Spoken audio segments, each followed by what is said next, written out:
Assalamu alaikum, dear students. I am your teacher Raja Tahir, teacher, Government UPS Walra Mazloom Maur. And today is 10th of May 2021. Subject is science, class is sound, and topic is fabric to fabric. And we are doing, as you know, we are doing the exercise portion of this topic. And so far we have completed 4 questions of the exercise portion of this chapter.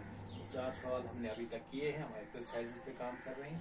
तो आज हम question number 5 से आगे इनको करेंगे. तो let's move straight to this question number 5. Question number 5 is and the science of raising slick worms so as to obtain slick is called apiculture, horticulture, sericulture and pisciculture. कहते हैं कि slick worms वो science जो slick worms के साथ related है. Slick worms को पालना, पोसना, रियर करना, इनकी प्रोडक्शन वगैरह, तो इसके रिलेटेड जो साइंस है उसको हम क्या कहते हैं. तो एपिकल्चर भी नहीं है, हॉर्टिकल्चर भी नहीं है, और सेरिकल्चर और पिसिकल्चर इनमें से. तो इसमें से तो इसमें sericulture is the correct answer. तो we have answer this is the sericulture. Sericulture is the answer. I'll explain these terms after few minutes after completing these questions. And then it's question number 6. The hair on the skin of sheep, yak, etc. from which wool can be obtained. तो sheep के या yak जो भी wool giving animal होगा, उसके skin पे जो ये वूल होता है उसे हम क्या कहते हैं. ऑप्शंस दिए हैं. एक है वूल, फ्लीस, सिल्क, यार्न. तो इसको हम फ्लीस कहते हैं, तो इसका आंसर फ्लीस हो गया. Then is question number 7. The proper sequence of life cycle of a silkworm is. 4 options दिए हैं, इनमें से आपको करेक्ट वाला ढूंढना है. पहला ऑप्शन है एग. एग से पुपा निकलता है, पुपा से कैटरपिलर निकलता है. दूसरा है पुपा से एग निकलता है, एग से फिर कैटरपिलर बनता है. तीसरा है एग से कैटरपिलर निकलता है, कैटरपिलर से पुपा कन्वर्ट हो जाता है, और इसके बाद कैटरपिलर से एग और एग से पुपा. तो इनमें से आपको मोस्ट करेक्ट वन जो है लाइफ साइकिल जो तो आपने पढ़ा है, तो इसमें देखना हमें कौन सा करेक्ट वाला ऑप्शन है. तो करेक्ट वाला ऑप्शन ये है सी वाला, दैट्स एग्स. एग से कैटरपिलर मिलता है, कैटरपिलर फिर कन्वर्ट और पुपा बन जाता है. तो ये एक साइकिल चलता रहता है स्लिक वर्म का. Then we will move question number 8. Question number 8 is which of the following disease is caused due to wool industry. And wool industry जहाँ कपड़े बनाने की जो इंडस्ट्री होती है, फैक्ट्रियाँ होती है, उसके आसपास का एक काफी डिजीज, कुछ मखसूस किस्म की डिजीजेस पैदा हो जाती है. तो आपको बताना उनमें से कौन सी वो डिजीज है जो उस एरिया में या वूल इंडस्ट्री की वजह से फैलती है या पैदा होती है, जनरेट होती, डेवलप होती है. नंबर 1 है टाइफाइड, दूसरा है कॉलरा. ये आपके पास 4 ऑप्शन है. कॉलरा, तीसरा है टेटनस, और फोर्थ वन इज एंथ्रेक्स. तो इसका सही जवाब है एंथ्रेक्स. एंथ्रेक्स एक डिजीज है जो कि वूल इंडस्ट्री की वजह से फैलती है. इसकी वूल इसका एक एजेंट है जिसकी वजह से ये डिजीज हो जाती है. Then we will move towards, क्योंकि इस एंथ्रेक्स डिजीज का ओरिजिन भी एनिमल ही है, क्योंकि वहां पे फैक्ट्रियों में वूल प्रोसेस हो जाता है, क्योंकि वो एनिमल फाइबर होता है, इसीलिए ये डिजीज उस एरिया में फैलती है. ये आप ज़हन नशीन करेंगे. तो इसके बाद क्वेश्चन नंबर 9 है. Question number 9 is given below a sequence of steps in the process of wool, which are the missing steps. यहाँ पे सिल्क प्रोसेसिंग की स्टेप्स दिए हुए हैं, तो इनमें से इन्होंने कुछ मिसिंग रखे हैं जानबूझकर, वो आपको फिलअप करने हैं ताकि आप ये पता लगे कि आपको समझ आया है कि पूरा जब प्रोसेस होता है वो इसमें कौन कौन से स्टेप्स इन्वॉल्व है. पहला है शेयरिंग, फिर खाली जगह रखा है, उसके बाद है सॉर्टिंग, फिर 3 खाली जगह हैं. ये स्टेप्स आपको फुलअप करने हैं. तो इसका आंसर ये होगा, पहले शेयरिंग, शेयरिंग के बाद आएगा स्कोरिंग, स्कोरिंग के बाद सॉर्टिंग जो ऑलरेडी दिया हुआ है, तो इसके बाद पिकिंग ऑफ बुर्स होता है, तो उसके बाद डाइंग, और उसके बाद making yarn. Okay. Then this question number 10. Question number 10 is make sketch of 2 of the 2 stages in the life history of the silk moth which are directly related to the production of silk. आपको sketch करने हैं, अपने pencil से बनाने हैं, साफ साफ अपनी कॉपी पे 2 स्टेज बनाने हैं सिल्क वर्म के।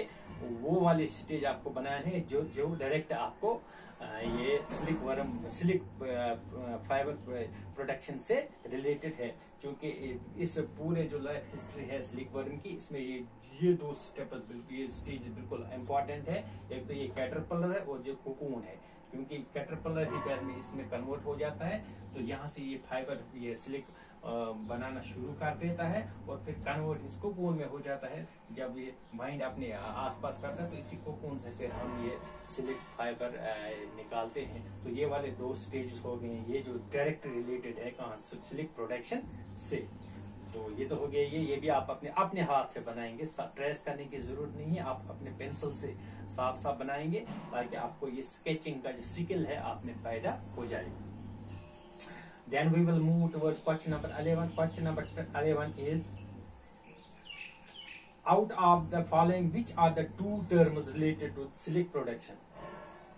इनमें से which are the 2 terms related to silk production? तो इनमें से आपको नीचे कुछ टर्म्स दी हुई है, इनमें से आपको 2 टर्म्स ऐसे बोलने हैं जो रिलेटेड है किन से, सिल्क प्रोडक्शन के साथ जिनका वास्ता है। तो आपके लिए हिंट दिया हुआ है।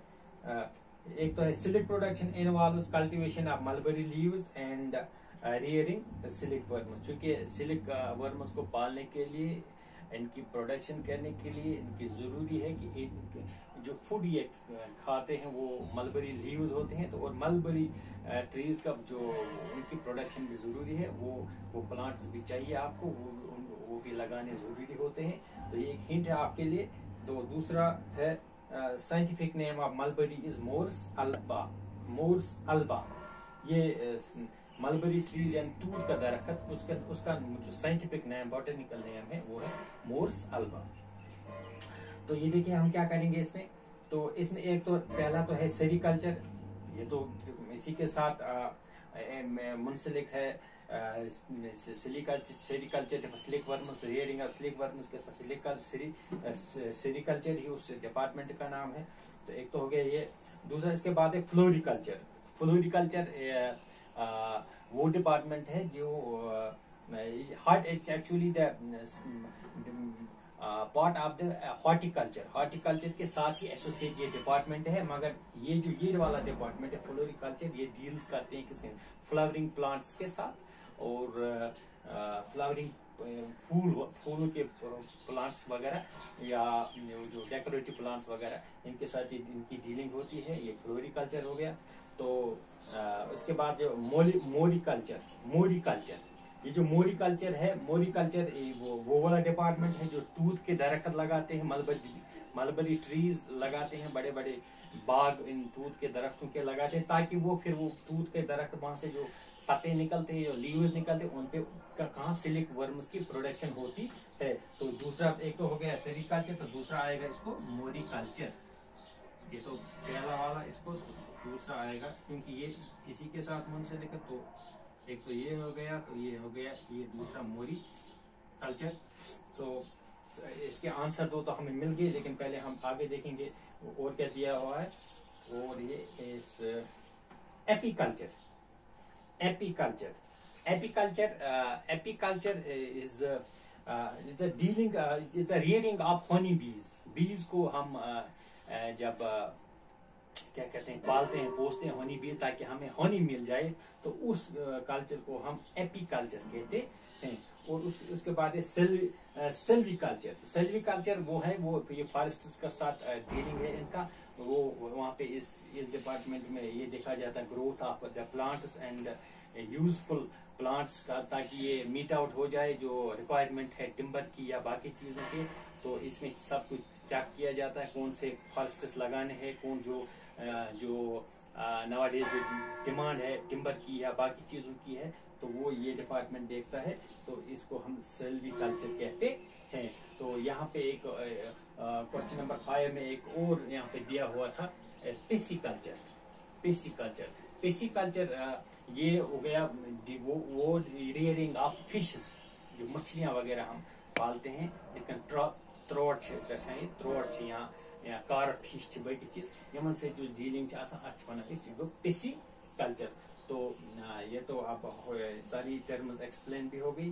तो I hope you have understand these terms very well, and I think this is enough for today, and I will upload this,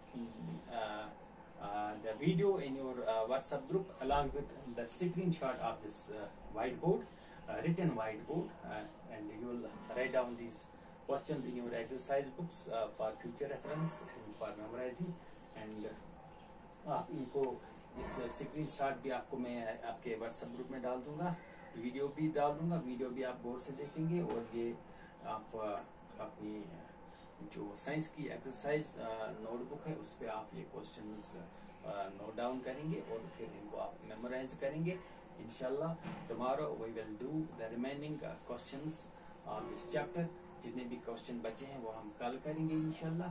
और आप अपना ख्याल रखिएगा, stay at home and stay safe, घर में रहेगा और सेफ रहेगा, और use mask if you need to go outside, use hand sanitisers if available, if not available wash your hands a couple of times in a day, and avoid contamination of this deadly corona virus.